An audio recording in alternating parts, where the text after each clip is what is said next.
आइए गौतम दुग्गड़ साहब कार्यक्रम में शामिल हो रहे हैं और 2015 से आप मोतीलाल ओसवाल फाइनेंशियल सर्विसेज में इंस्टीट्यूशनल इक्विटीज़ के हेड ऑफ रिसर्च के तौर पर काम कर रहे हैं।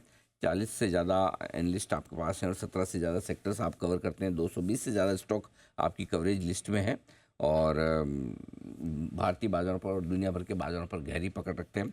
हाल ही में एक रिपोर्ट आपने इंडियन पॉलिटिक्स को लेकर भी लिखी है, उन पर भी बातचीत करेंगे। तो ढेर सारी चीज़ें हैं जिस पर हमें बात करनी है। गौतम जी, बहुत बहुत स्वागत है आपका। धन्यवाद हमें समय देने के लिए। सबसे पहले तो जो रिसेंट डेवलपमेंट हुए हैं ग्लोबली, सोने चांदी के भाव बढ़ गए, कच्चा तेल $90 जाकर नीचे आ गया, इजराइल ईरान ईरान के तनाव के चक्कर में। सबसे पहले ये बताइए, क्या व्यू मार्केट पर है इन सारे ग्लोबल माहौल को देखते हुए? Thank you Anil ji. Good morning. Morning sir. मुझे आमंत्रित करने के लिए बहुत बहुत धन्यवाद। सो जहाँ तक ग्लोबल हेडविंड्स की आपने बात कही, जियोपॉलिटिकल हेडविंड्स की बात कही, अनिल जी आपने देखा होगा पिछले कई सालों में ये काफी रिकरिंग हो गया है। मतलब हर 3-4 महीने में ऐसी कोई चीज आती है। हमने रशिया यूक्रेन देखा, हमने इसराइल पैलेस्टीन देखा, अभी इसराइल ईरान चल रहा है। मुझे लगता है इक्विटी मार्केट कुछ दिन तक इस डेवलपमेंट पे रिएक्ट करते हैं और फिर 3-4 दिनों बाद वापस अपने फंडामेंटल्स पे आ जाते हैं, as long as crude prices बहुत ज्यादा ना बढ़े। क्योंकि एक सबसे बड़ा इम्पैक्ट हमें जो होता है डायरेक्टली, वो क्रूड प्राइस के दामों से, क्रूड प्राइस से होता है। तो अगर ये इसराइल ईरान का जो भी कॉन्फ्लिक्ट चल रहा है, इसके वजह से अगर क्रूड प्राइसेस बहुत ज्यादा बढ़ती है, तो फिर हमें थोड़ा इस पे विचार करना पड़ेगा। बट अभी ऐसा लग रहा है कि एक रेंज में क्रूड चल रहा है, 80-90 के रेंज में। तो उससे मुझे नहीं लगता है बहुत ज्यादा दिक्कत होनी चाहिए। बाजारों ने भी 1-2 दिन रिएक्ट करने के बाद वापस से अपनी पुरानी चाल पे आ गए हैं। और अभी मुझे लगता है जो कॉर्पोरेट अर्निंग सीजन चालू हुआ है फोर्थ क्वार्टर का, हालांकि अभी 4-5 ही दिन हुए हैं, जैसे जैसे हम आगे बढ़ेंगे और फिर इलेक्शंस भी है, तो ये दो बड़े ट्रिगर या ड्राइवर्स रहेंगे मार्केट के इन द शॉर्ट टर्म। मुझे नहीं लगता ये ग्लोबल हेडविंड से, स्पेशली जियोपॉलिटिक्स से बहुत ज्यादा इम्पैक्ट शॉर्ट टर्म में होने की उम्मीद है, क्योंकि ये काफी रिकरिंग और फ्रिक्वेंट हो चुके हैं। अभी इसमें कोई ऐसे नॉवेल्टी फैक्टर नहीं रहा है। तो ये तो मतलब इतनी बड़ी दुनिया है, कहीं न कहीं कुछ न कुछ तो चलता ही रहेगा। ना हो या हम सब चाहते हैं, लेकिन होगा तो कर क्या सकते हैं? तो इस पे ज़्यादा फोकस नहीं करना है। तो फिर दूसरी बड़ी इवेंट पर फोकस करते हैं सर, वो है चुनाव की हमारे यहाँ के। और आपने एक बड़ी इंटरेस्टिंग रिपोर्ट भी लिखी है पूरे चुनाव पर। ज़रा समझाएँ क्या कुछ खास बातें आप इस इलेक्शन को देख रहे हैं? पहले फेज़ की वोटिंग हो भी चुकी है, क्या सिग्नल्स मिल रहे हैं? सो अनिल जी, अब तक जितने ओपिनियन पोल्स आए 16 अप्रैल के पहले तक, जितना आई थिंक 16 अप्रैल को आखिरी ओपिनियन पोल आया था, अगर आप उन सब ओपिनियन पोल्स का एवरेज करें तो लगभग सारे ही ओपिनियन पोल्स ये मान रहे हैं कि एनडीए की गवर्नमेंट थर्ड टर्म के लिए वापस आएगी with full majority to BJP and another term for prime minister Modi, जो कि एक बहुत बड़ा अनप्रेसिडेंटेड डेवलपमेंट होगा, क्योंकि 1960s के बाद ये पहली बार होगा जहां same government, same prime minister third time चुन के वापस आए हैं विथ फुल मेजोरिटी। तो इस पे हमने एक मैनिफेस्टो पे एक नोट निकाला था, क्योंकि काफी डिटेल्ड वो मैनिफेस्टो था और उसके बहुत सारे इम्पैक्ट्स है अक्रॉस सेक्टर्स। तो हमारे सारे एनालिस्ट ने मिलकर अलग अलग सेक्टर्स पे उसका क्या इम्पैक्ट हो सकता है, उस पे हमने एक रिपोर्ट निकाली थी पिछले वीक। तो उसके जो क्रक्स है मैं आपको संक्षिप्त में बता देता हूँ। सबसे पहला डेवलपमेंट, सबसे पहला जो हमारा टेकअवेज था वो ये था कि जो पॉलिसी कंटिन्यूटी, पॉलिसी मोमेंटम है वो कंटिन्यू रहेगा। जो एक गवर्नमेंट का फोकस रहा है पिछले 10 सालों में, infrastructure, capex, industrials, manufacturing, PLI schemes, housing, roads, metro rail, defence, वो सब चीजें मुझे लगता है कंटिन्यू होगी और शायद उसमें थोड़ा एक्सेलरेशन होगा, बिकॉज नए टर्म में हर गवर्नमेंट चाहेगी कि बड़ा अगर मैंडेट मिलता है तो उसका एक एक बहुत अच्छे से उपयोग किया जाए, और जो इनिशिएटिव्स है, जो उनके कार्यक्रम है, उसको एक ज्यादा गति या एक्सेलरेट उसको किया जाए। सो दूसरा हमने देखा उस मैनिफेस्टो में कई जगह पे लिखा है कि अलग अलग सेक्टर्स में हम इंडिया को मैन्युफैक्चरिंग हब बनाएंगे। चाहे आप ऑटो ले लो, इलेक्ट्रॉनिक्स ले लीजिए, डिफेंस ले लीजिए, रेलवेज ले लीजिए, एविएशन ले लीजिए। तो एक जो फोकस आया है कोविड के बाद मैन्युफैक्चरिंग पे इंडिया का इस गवर्नमेंट के कार्यकाल में, मुझे लगता है वो कंटिन्यू होता रहेगा। जो चीज लैकिंग मुझे लगी है from a short term point of view, consumption जो थोड़ा वीक चल रहा है, उसमें मुझे कोई क्विक फिक्स नजर नहीं आ रहा है। हाँ, इलेक्शन स्पेंडिंग जो होगी लगभग हमारा अनुमान है 1 लाख करोड़ की इलेक्शन स्पेंडिंग ये इलेक्शन में होनी चाहिए। 2019 में करीबन 60,000 करोड़ स्पेंड हुआ था। तो वो पैसा जब ट्रिकल डाउन होगा, bottom of the pyramid consumption थोड़ा-सा इंप्रूव हो सकता है। प्लस मॉनसून का जो पहला फोरकास्ट आया है लास्ट वीक में आईएमडी के तौर से तरफ से, वो भी ये दर्शा रहा है कि इस साल के मॉनसून काफ़ी अच्छे रहेंगे। लास्ट ईयर हमें काफ़ी प्रॉब्लम रहा था, स्प्रेड भी अनइवन था और साथ में अल नीनो था। इसकी वजह से मॉनसून काफ़ी खराब रहा था पिछले साल का, जो कंजम्पशन को इम्पैक्ट किया था। तो अगर आप ये 2-3 चीजें जोड़ के देखते हैं, पॉलिसी मोमेंटम, बहुत अच्छा मैक्रो, अर्निंग्स ग्रोथ बहुत स्ट्रांग रही है इंडिया की पिछले 4-5 सालों में और ये साल भी हम लगभग 21% अर्निंग्स ग्रोथ पे क्लोज करने वाले हैं। उसके साथ ही साथ stability of the government and continued policy momentum और फिर एक अच्छा मॉनसून, तो मुझे लगता है बाजार के नजरिए से एक बहुत ही अच्छा डेवलपमेंट होगा। बिकॉज जो इंडिया स्टोरी कंटिन्यू होते आई है पिछले कई सालों से, 4-5 सालों से जो जोर पकड़ा है, क्योंकि ग्लोबली कई सारी इकोनॉमी थोड़ा सा तकलीफ और स्लो डाउन के दौर से गुजर रही है, उसमें इंडिया एक उभर के सामने आया है।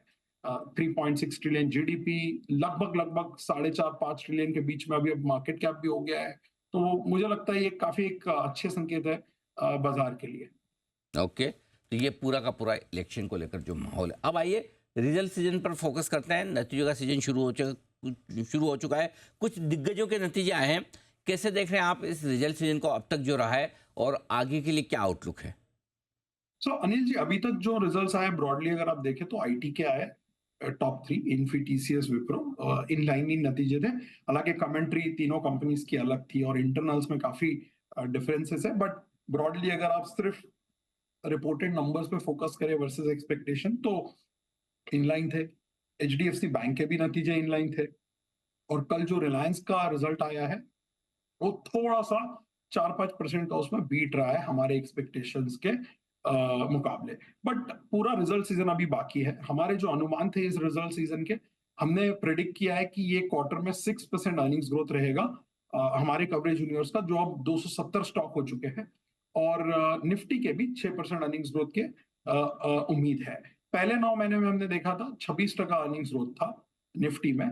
इस महीने में, इस क्वार्टर में हमें 6% की उम्मीद लग रही है, क्योंकि जो ग्लोबल कमोडिटीज है, metals and oil and gas, वहां पे अर्निंग्स डिक्लाइन होगा। इस वजह से आपके जो एग्रीगेट नंबर से थोड़े से सॉफ्ट रहेंगे।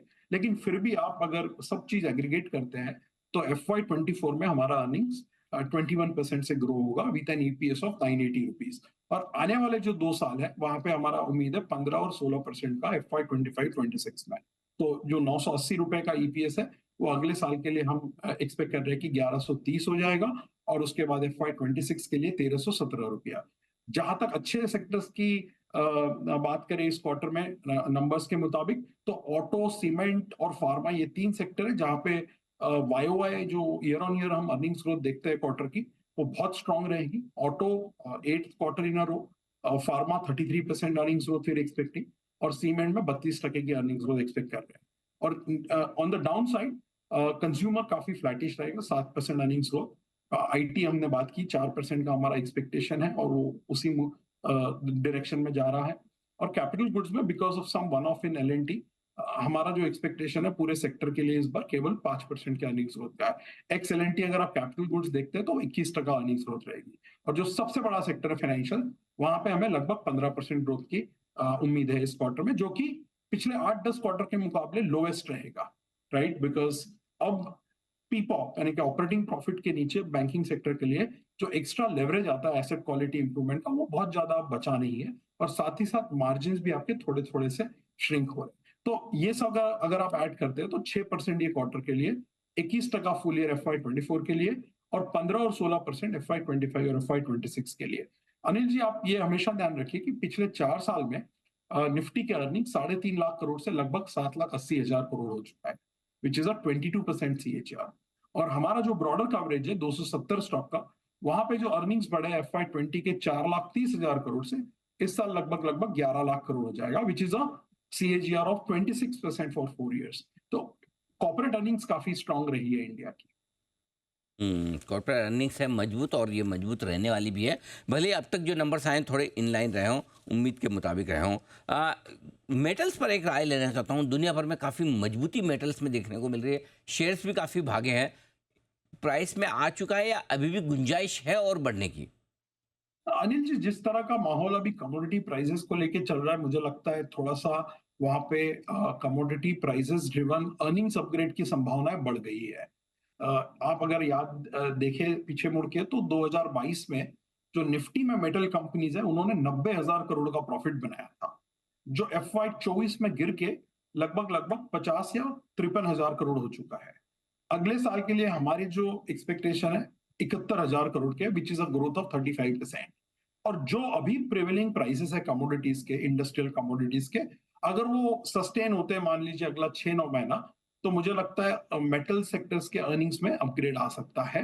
इसलिए हमने हमारे मॉडल पोर्टफोलियो में मेटल सेक्टर को अंडरवेट से न्यूट्रल पोजीशन पे लाके रखा है। हमने हिंडाल्को हमारे मॉडल पोर्टफोलियो में ऐड किया है, और कोल इंडिया हमारा एक टॉप आइडिया पहले से ही हमारे मॉडल पोर्टफोलियो में मौजूद है। ओके, तो ये आपके लिए मेटल्स पर आए। अब बताएं सर, गौतम जी, निवेश के मौके कहाँ हैं आपको? क्या कुछ अच्छा लगता है इस बाजार में?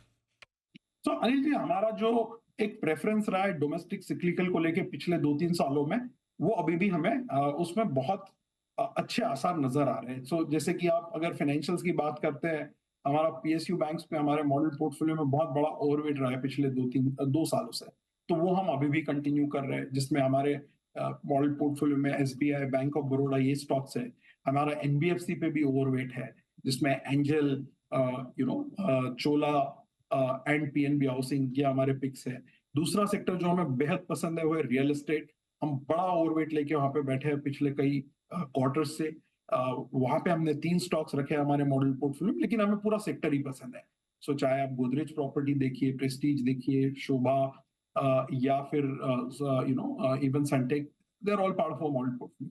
Third, industrials is something which we like, जिसमें आप कैपिटल गुड्स ब्रॉडली पकड़ सकते हैं, क्योंकि यहाँ पे हमें लग रहा है साइकिल काफी स्ट्रांग है। सो एलएनटी, एबीबी, किर्लोस्कर ऑयल, ये सब हमारे मॉडल पोर्टफोलियो में। एंड लास्ट, कंज्यूमर डिस्क्रिशनरी, जो बहुत बड़ा सेक्टर है। तो विद इन कंजम्पशन, मैंने आपसे कहा कंज्यूमर स्टेपल पे हमारी राय उतनी अभी पॉजिटिव नहीं है, क्योंकि वहां पे ग्रोथ बहुत स्लो है। हमारा प्रेफरेंस है कंज्यूमर डिस्क्रिशनरी में। जो हमारे मॉडल पोर्टफोलियो में 9 कंजम्पशन स्टॉक्स है, उसमें से 8 कंज्यूमर डिस्क्रिशनरी के स्टॉक्स है। तो उसमें जोमेटो, डीमार्ट, टाइटन जो हमारा सदियों से नंबर 1 चॉइस रहा है, metro, Indian hotels, lemon tree, ये सब अलग अलग सेगमेंट्स को रिप्रेजेंट करने वाले स्टॉक्स हमने रखे हैं। तो अगर मैं समराइज करूं, तो फाइनेंशियल्स जिसमें पीएसयू बैंक और एनबीएफसी, कंजम्पशन जिसमें डिस्क्रिशनरी कंजम्पशन हमारा बड़ा ओवरवेट है, और इंडस्ट्रियल्स और रियल एस्टेट, ये 4 सेक्टर पे हमें सबसे ज्यादा रिटर्न्स के आसार नजर आ रहे हैं मीडियम टर्म। हुँ। एक तो ये सारे सेक्टर्स हैं 4 जहाँ पर आपको अच्छी तेज़ी करने के लिए पोर्टफ़ोलियो बनाना चाहिए। गौतम जी, बहुत-बहुत धन्यवाद आपका हमें समय देने के लिए और विस्तार से बातचीत करने के लिए।